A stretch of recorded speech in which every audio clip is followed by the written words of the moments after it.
कक्षा 10 chapter number 5 समांतर श्रेणियाँ का जो है प्रश्नावली 5.3 है का जो क्वेश्चन नंबर 3 है वो आज स्टार्ट कर रहे हैं। बाकी चैप्टर बाकी एक्सरसाइज करा रखे, लिंक्स मिल जाएगी आपको डिस्क्रिप्शन पे। तो क्वेश्चन नंबर 3 में देखो कई सारे पार्ट हैं, 10 क्वेश्चन है और ये बहुत इंपॉर्टेंट है। इनको अगर आप कर लेते हो ना तो आपकी कैलकुलेशन परफेक्ट हो जाएगी, ठीक है। तभी इन क्वेश्चनों को यहाँ पर एनसीईआरटी ने इंक्लूड किए हैं।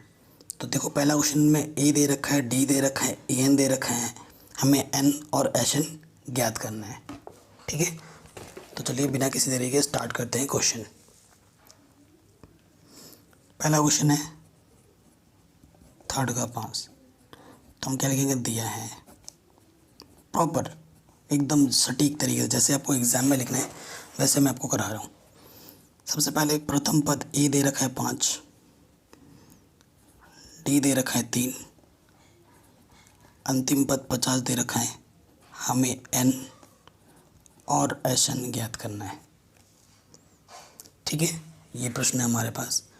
सो देखो हम यहाँ पर लिख रहे हैं, हम जानते हैं, थोड़ा बहुत इंग्लिश झाड़ दोगे ना तो मज़ा आ जाएगा एग्जामिनर को। वी नो दैट, हम जानते हैं ए एन बराबर क्या होता है, a plus n minus 1 into d, यही होता है। ए एन हमारे पास क्या है 50, ए हमारे पास 5, एन ज्ञात करना है और डी हमारे पास कितना है 3। प्लस के 5 इधर के माइनस का 5, तो 45 बचेगा, ठीक।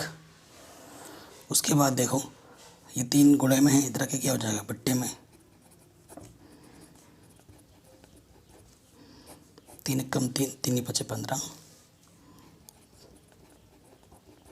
माइनस के 1 इधर के क्या हो जाएगा प्लस के 1।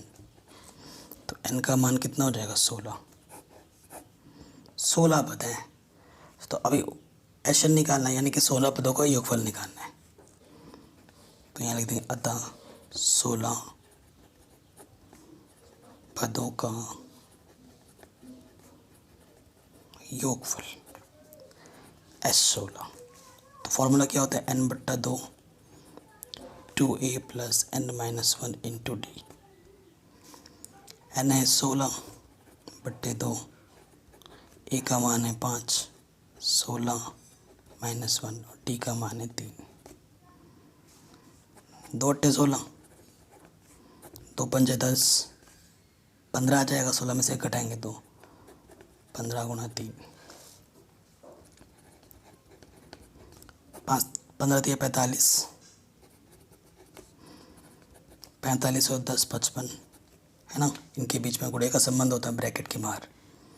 8 से गुणा कर देंगे, 8 × 5 = 40, हासिल लगा 4, 8 × 5 = 40 और 4 = 44 आंसर, ठीक है। आराम से बन गया, कोई दिक्कत नहीं। तो पहला क्वेश्चन पार्ट 1 आराम से हो गया। दूसरे पार्ट पे आ जाओ। कह रहे ए एन 7 है, ए तेरा 35 है, डी और एस तेरा ज्ञात करना है, ठीक है।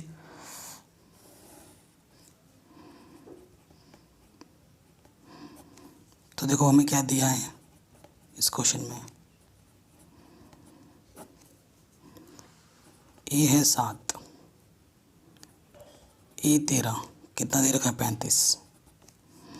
हमें क्या निकालना है, डी निकालना है और एस 13 निकालना है, यानी कि 13 पदों का योगफल निकालना है। अब ए 13 का मतलब क्या होता है, 13 है तो मतलब एक कम कर दो, 12 डी है ना।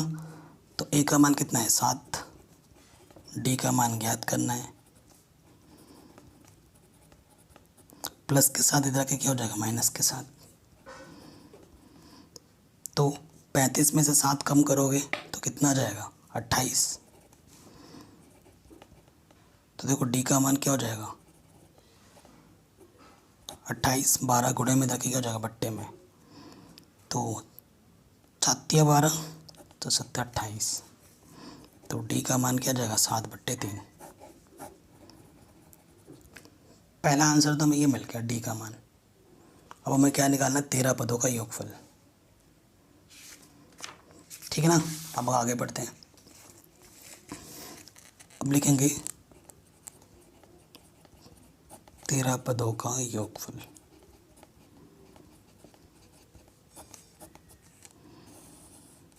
ठीक है, 13 पदों का योगफल यानी कि S13 सूत्र होता है n/2 2a + n-1 × d। जितनी बार सूत्र लिखोगे उतना बढ़िया है, फिर आप कभी भी भूलोगे नहीं। n का मान 13 है, a का मान 7 है और d का मान कितना है अभी 7/3।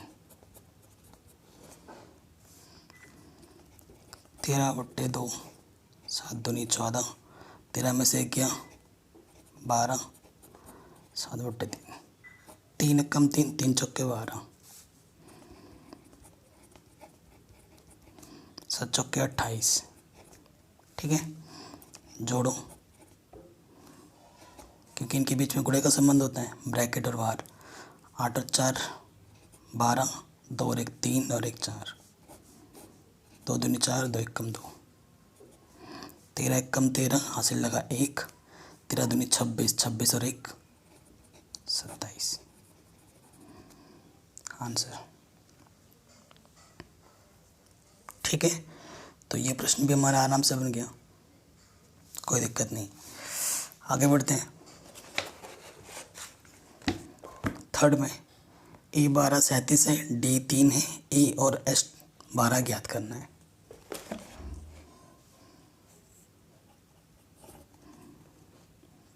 ठीक है, दिया है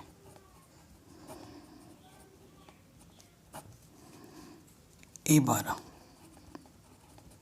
37, D हमें दे रखा है 3, हमें A ज्ञात करना है और S12 ज्ञात करना है, यानी कि 12 पदों का योगफल ज्ञात करना है। A12 का मतलब क्या होता है, A12 से कम 11 D, D का मान 3 दे रखा है,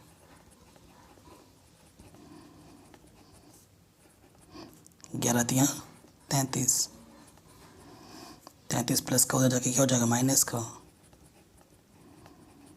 तो A का मान कितना हो गया 4, पहला आंसर। अब हमें क्या निकालना, 12 पदों का योगफल।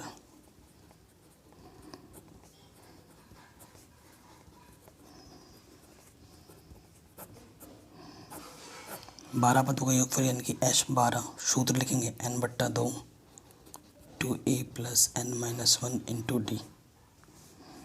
n की जगह पे 12/2, a का मान कितना है 4,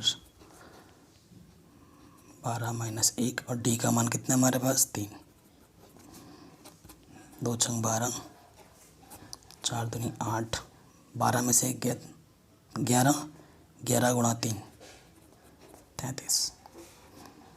ठीक है, 8 और 4 क्या क्या हो जाएगा 41, 6 कम 6, 6 चौको 24, ये आ जाएगा आंसर आपका। ठीक है, तो ये क्वेश्चन भी हमारा इजीली बन गया, कोई दिक्कत नहीं है। आगे बढ़ते हैं नेक्स्ट क्वेश्चन पे, पार्ट 4।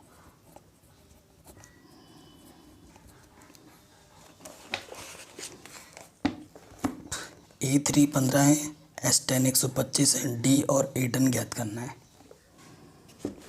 ठीक है, बहुत ही शानदार क्वेश्चन है, इम्पोर्टेंट है। A3 हमारे पास 15 है और S10 हमारे पास 125 है, हमें D ज्ञात करना है और A10 ज्ञात करना है। तो A10 ज्ञात करने के लिए A और D चाहिए, है ना। देखो A3 का मतलब क्या होता है, एक कम करो, A + 2D हमारे पास कितना है 15 है, समीकरण नंबर 1। और S10 का अगर सूत्र लगाए हैं ना, तो सूत्र क्या होता है n/2 10/2 2a + n-1 यानी कि 10-1 × d 125, 5 10 में से 1 गया 9D, इधर 5 गुणे में इधर के क्या होगा, बट्टी में हो जाएगा।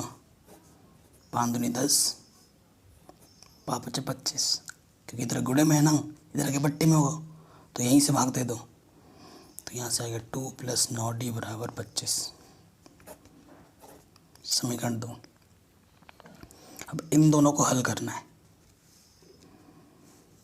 देखो किस विधि से हल करना पड़ेगा, विलोपन। यहाँ पर a का गुणांक 2 है, यहाँ पर 2 नहीं है, तो विलोपन विधि से।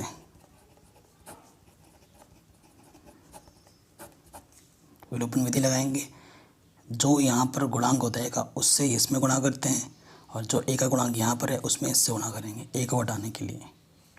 तो समीकरण 1 में 2 से गुणा करना पड़ेगा, तो क्या हो जाएगा 2a, 2 दूनी 4D, 15 दूनी 30, और इसको वैसे ही रखेंगे।